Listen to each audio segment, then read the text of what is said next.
School drop outs के बावजूद अपने बिजनेस में सक्सेस का तड़का लगाने वाले महाशय धर्मपाल गुलाटी जी की इंस्पायरिंग स्टोरी अगर आपने नहीं सुनी तो आज जरूर सुन लीजिएगा। ये वो शख्स थे जिन्होंने सारी अनफेवरेबल सिचुएशंस को अपने फेवर में कर दिखाया और 97 साल की उम्र तक अपने आप को एक बेहतरीन एड स्टार के रूप में भी प्रेजेंट करते रहे। महाशय धर्मपाल जी का जन्म 27 मार्च 1923 को पंजाब प्रोविंस के सियालकोट में हुआ था। वहाँ पे इनके पिताजी की एक मसालों की शॉप थी महाशयंदी हट्टी। महाशय धर्मपाल जी 1933 तक 10 साल की उम्र तक तो अपनी थोड़ी बहुत पढ़ाई की, मीन्स कक्षा 5 तक शायद वो पढ़े और उसके बाद उनका मन पढ़ाई में नहीं लगा, पढ़ाई से उन्होंने नाता तोड़ लिया। उसके बाद उन्होंने कारपेंटरी सीखी, उन्होंने राइस ट्रेडिंग किया, इवन हार्डवेयर की सेलिंग भी करी उन्होंने, पर इन सब में उनका मन नहीं लगा और वापस जाके अपने पिताजी की शॉप पे बैठने लगे क्योंकि नियति को भी शायद यही मंजूर था। वहाँ से इन्हें कुछ प्रेरणा मिली और उसके बाद ये उसमें अपना मन लगाते चले गए। पर 1947 में जो घटना घटित हुई, जब हमारे देश का विभाजन हुआ, उसके बाद इनके परिवार को फोर्सफुली वहाँ से इंडिया के लिए भेज दिया गया।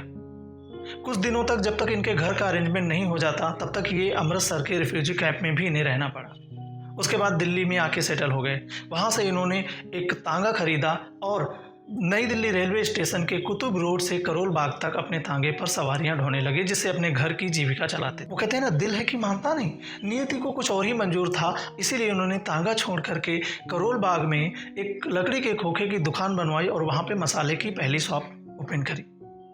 देखते ही देखते इनकी मेहनत रंग लाई और 1 साल के अंदर चांदनी चौक में उन्होंने एक दूसरी दुकान और ओपन कर दी। 1958 की बात है, इन्होंने 2 दुकानें तब तक स्टेब्लिश कर ली थी। 1959 में जब इंडिया के घरों में मसाले को खुद बना के तैयार करके कूटने का रिवाज चलता था, खड़े मसाले खरीदे जाते थे और उन्हें कूट करके तैयार करके तब खाना बनाया जाता था, वहाँ पर इन्होंने रेडी टू यूज़ करने के लिए एक मैन्युफैक्चरिंग फैसिलिटी स्टार्ट करी और वो दिल्ली के कीर्ति नगर इलाके में उन्होंने सेटअप कर दी। इसके बाद 1965 में इन्होंने MDH नाम से अपनी कंपनी का रजिस्ट्रेशन कराया।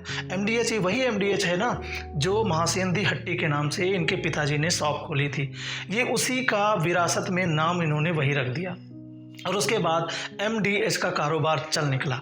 बस शुरुआत इन्होंने डेगी मिर्च से की थी, वो ऐड तो आपको याद होगा, मिर्च का तड़का, अंग अंग फड़का, MDH की देगी मिर्च। 2019 तक इनके पास 18 मैन्युफैक्चरिंग फैसिलिटी हो गई थी और 2019 में इनकी कंपनी का जो रेवेन्यू है वो 12 बिलियन रुपीस था। विकिपीडिया के अनुसार 2019 में इनकी सैलरी लगभग 21 करोड़ रुपए थी। ये हाई पेइंग FMG CEO कहलाए थे। 2019 में ही इन्हें इंडिया का 3rd highest civilian award Padma Bhushan से सम्मानित किया गया।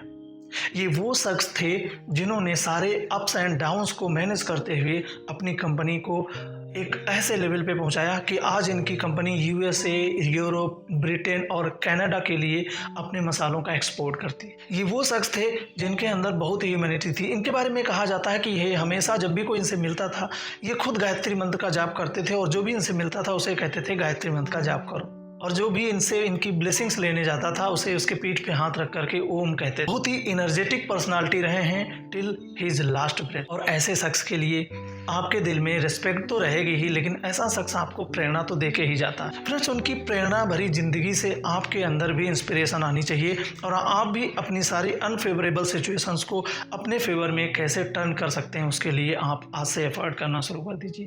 फ्रेंड्स, किसी की लाइफ में अप्स एंड डाउन्स ना है ऐसा होना ही संभव नहीं।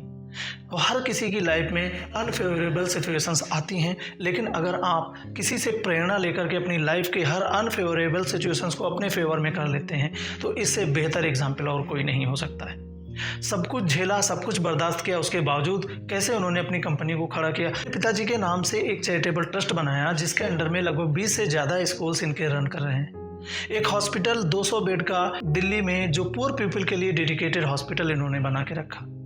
सोशल वेलफेयर में भी ये पीछे नहीं थे और इनकी जिनरस पर्सनालिटी के बारे में आपको अलग अलग कहानियाँ मिल जाएंगी। जिन लोगों ने इनके साथ काम किया वो कहते हैं कि ये पर्सन इतना ज़्यादा लेवल पे जा कर के, इतना हाइट पे पहुंच करके भी डाउन टू अर्थ था, और अगर ऐसा ना होता तो आप ही बताइए, ये जिसको पैसा फेंकते वो खुद ऐड में आ जाता, लेकिन ये खुद को ऐड स्टार बना के प्रेजेंट करते थे।